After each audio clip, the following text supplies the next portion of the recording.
Hi everyone, welcome back to my channel. And if you're new here, my name is Cindy. I'm a fifth year MD PhD student, and I thought today we would do a little bit of a catch up, what's been going on with my life, and also looking ahead to 2026 and what you can expect from me as far as content on this channel is concerned. All right, so starting off with a question of how I'm feeling now being in my fifth year of the MD PhD program and the dreaded question of when I'll be graduating. I know there's other MD PhD students kind of in the social media space, especially in the short form content kind of realm, but I feel like there's not a lot of kind of elder, so to speak, MD PhD students speaking about kind of what's been going on in their journey. And that's honestly one of the reasons why I decided to make this channel to begin with, actually, is just to give you guys kind of an honest look on what it's like being an MD PhD student, being in such a long program. Because when you're starting on medical school, it's super exciting. When you're starting out in the PhD and transitioning into the PhD, it's super exciting. But at some point, right, it does kind of just feel like more of the same. It feels like a little bit of a slog.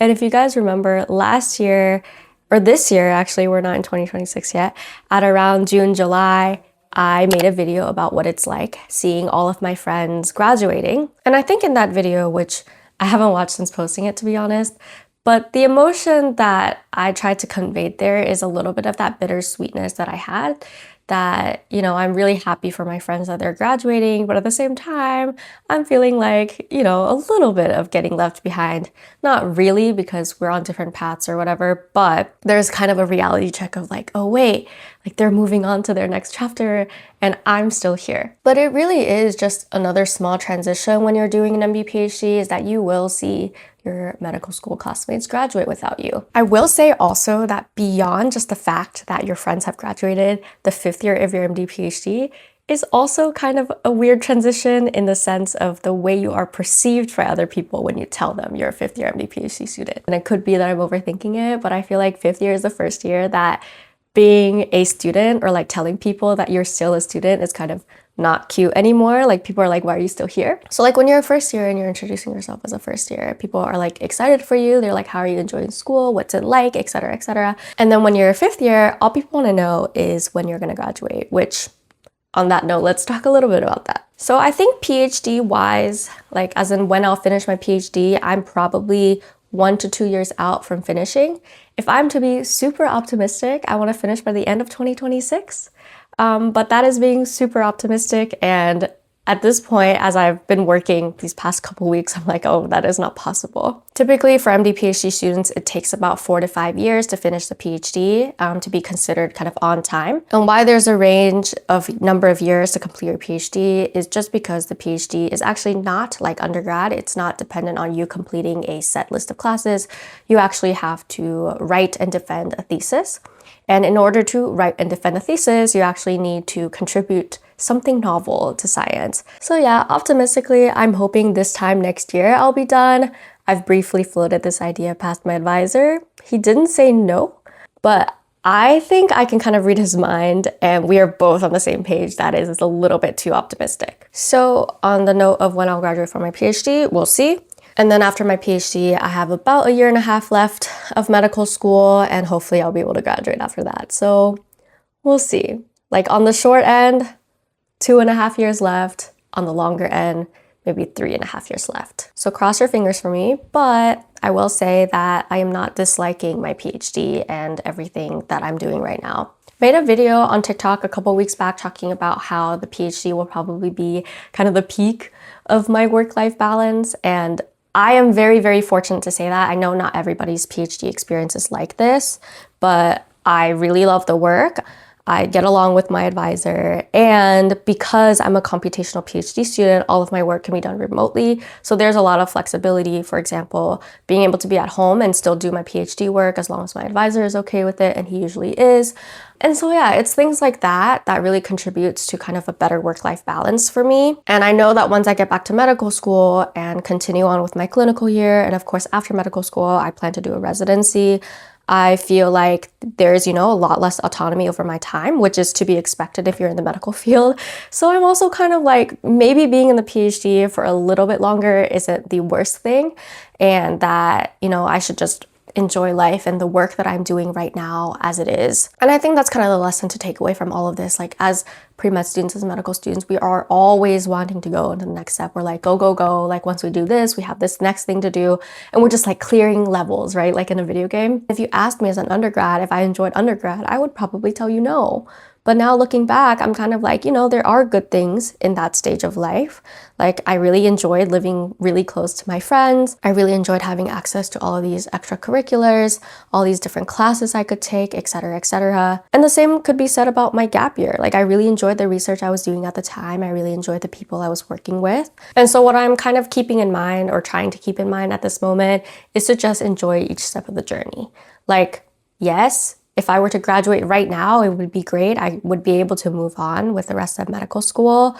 But at the same time, this is the only time in my life where I'll be able to focus 100% on my research and have this kind of work-life balance. And I'm sure once I go back to medical school, there will be challenges, but there will also be things that I should take advantage of in, you know, that stage of my career. And now moving on to academic updates and I guess wins of 2025.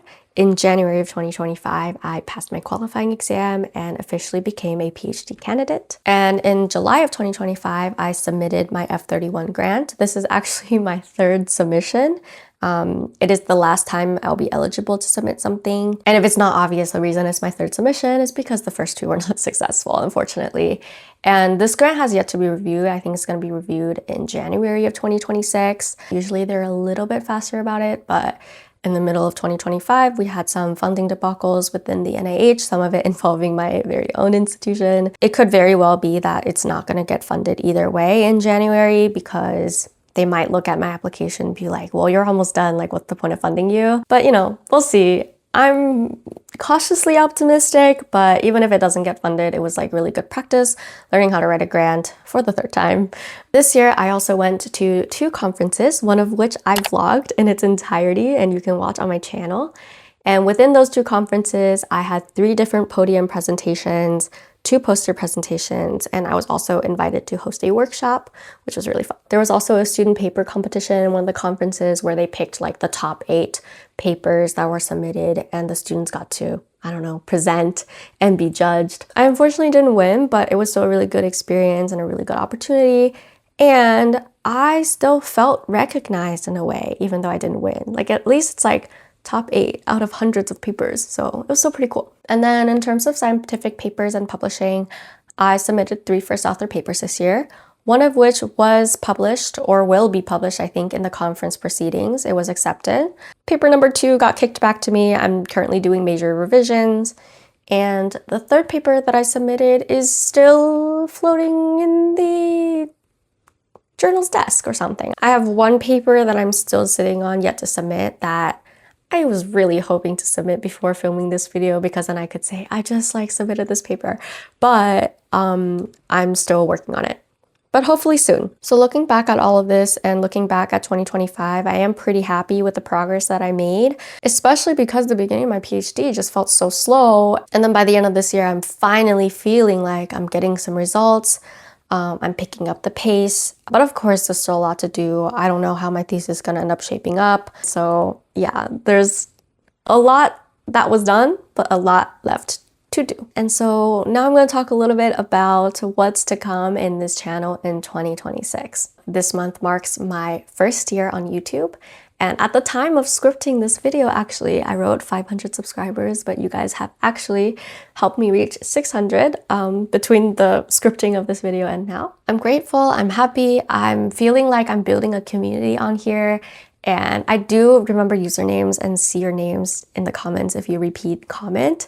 And so I want to say thank you so much if you've been supporting the channel so far. Though I will say, looking back at some of my original videos, especially the one outlining my journey, which many of you have come from, I get so annoyed because I look at the video now and I'm like, I can do so much better. I really want to refilm it and take down the old version, but I'm also kind of like, what will the algorithm do if I take down my best performing video? So we'll see. That may be a to-do on a later date. So looking ahead into 2026, in January, I plan on releasing a series of videos about the application process, specifically about the personal statement, and I'll be sharing my own for the very first time on the internet. Sharing my personal statement was something people on TikTok, for example, have previously asked about, and I always just felt a little bit iffy about that because the idea of having, I guess, such a personal piece of writing floating around on the internet and getting distributed just, I don't know, kind of makes me anxious. But it has been a couple of years since I applied to medical school, and I think sharing my personal statement would go well with the rest of my personal statement content that I'm planning on making in January. Moving on to 2026, I also have a lot more vlogs planned.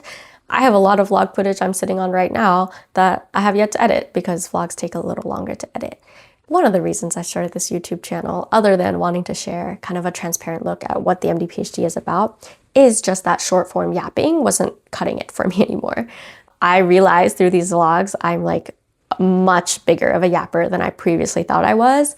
So you guys will get that. And I'm hoping to start up my podcast again. This was a project that I kind of abandoned after just one episode, but I'm talking to people right now about coming on to my podcast, hopefully sharing different perspectives throughout different programs, different stages of training, etc., etc. And finally, some shameless plugs / updates for my channel and content. The first one being the community page. I did turn that on, so if people feel like asking questions, like feel free to post on there. I'll try my best to respond. I used to have a Discord channel where folks can come in, interact, etc., but it's kind of dead now. And I also keep going back and forth between, oh, a Discord channel would be fun, it'd be fun to interact with you guys, and also like, oh no, a Discord channel would be a lot of work to try to moderate. And so I feel like the community page is kind of like a good balance, compromise between the two, and I don't know. Do you guys think Discord channel would be a good idea? Please let me know. Second shameless plug is my Ko-Fi page. I post resources on there, lists and things like that.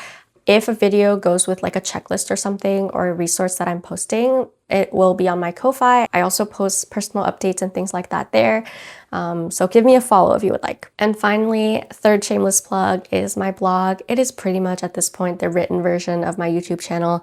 If you prefer to read my content instead of watch my content, that's where that'll be. And sometimes I do post the written version of the videos before I even post the videos. So if you ever want a sneak peek or a hint of what's to come on my channel, it's probably on the blog. All right, so that's gonna be the video. That's my updates.